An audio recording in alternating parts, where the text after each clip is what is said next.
ท่านครับต้องขอโทษถ้าหากว่านำโชคชนะรอบนี้พอเลี้ยงหนูอัดทีมนะครับ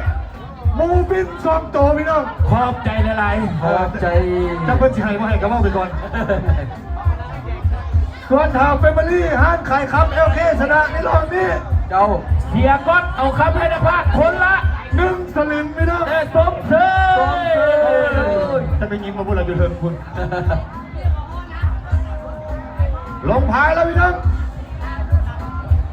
ออกมาเลยเอาเว้ยไผ่จะยุ่งไผ่จะไปจะเป็นแฟนบัลลี่หรือว่าจะเป็นแก้วประเสริฐน้ำสดลุยตัวแทนจากเบอร์เก้าคู่กี้สูสีหนีไผ่จะยุ่งไผ่จะไปเอาเล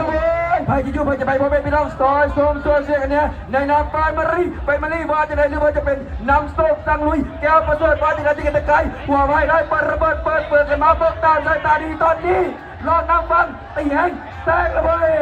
แล้วเมื่อกี้นี้ตอนนี้น้ำโชคสังลีของเคียนูโมฮันเริ่มตีแฮกแซงนีแฟมิลี่เล็กน้อยถึงปานกลางว่าจะดีตลอดปลอดภัยได้ปลอดภัย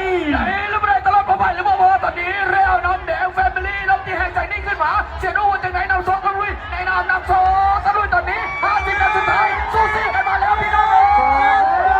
น้ำโชคก่อนแล้วอีก50 นาทีแล้วยังเอาใจน้ำโชคจะเซน้ำโชคจะเซน้ำโชคจะเซน้ำโชคจะเซน้ำโชคจะเซน้ำโชคจะเซเข้าเส้นชัย